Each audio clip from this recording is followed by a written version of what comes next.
You're likely familiar with Martin Luther King Jr.'s letter from a Birmingham jail. What you may not know is what, exactly, landed King behind bars. It may surprise you, but the answer to that question is just as relevant today as it was in April of 1963.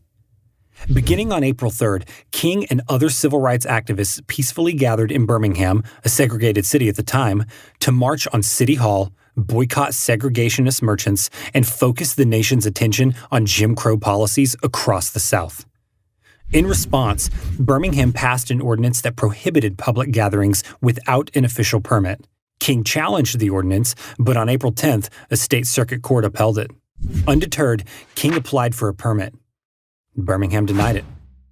But that didn't stop King, who said on April 11th, "We cannot, in all good conscience, obey such an injunction which is an unjust, undemocratic, and unconstitutional misuse of the legal process." Even with a shortage of funds to bail out arrested marchers, King organized again on April 12th.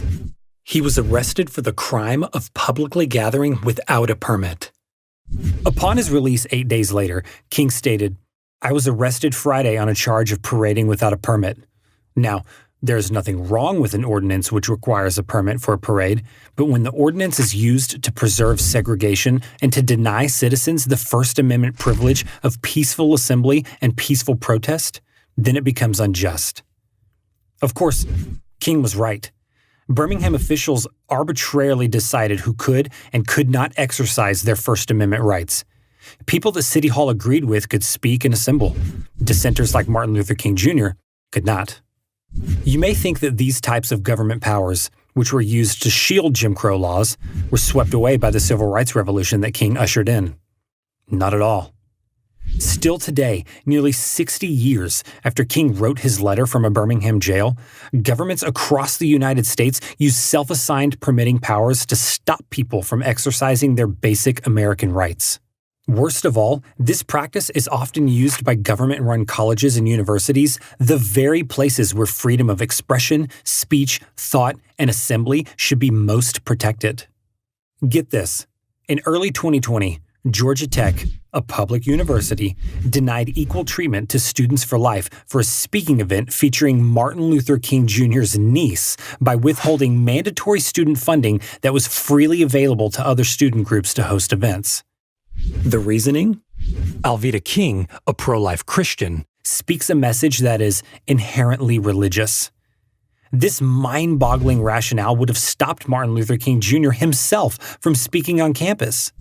Not surprisingly, repeating Birmingham's unlawful actions of choosing who can and can't exercise their First Amendment freedoms cost Georgia Tech $50,000 in damages and attorney's fees in response to a federal lawsuit filed by Alliance Defending Freedom.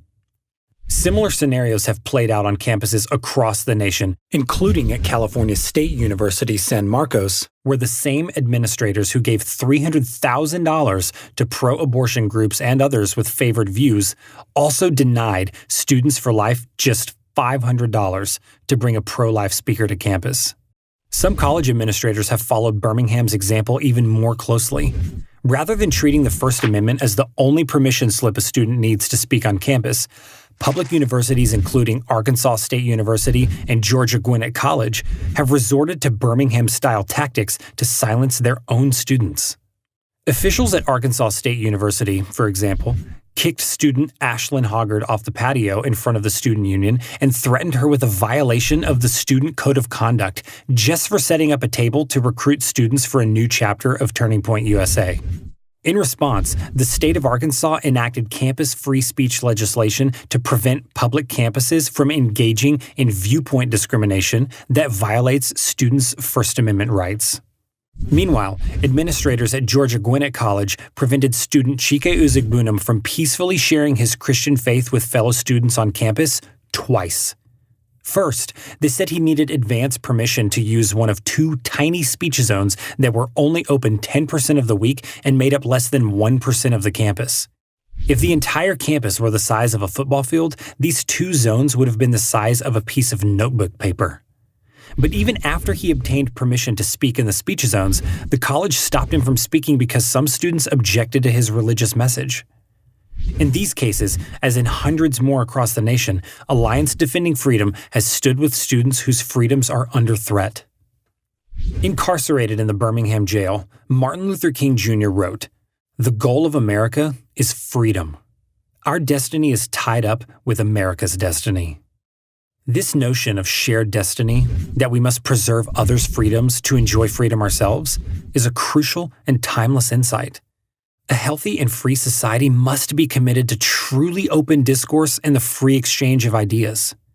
And for such a society to exist and flourish, we must all commit together to protect our shared destiny.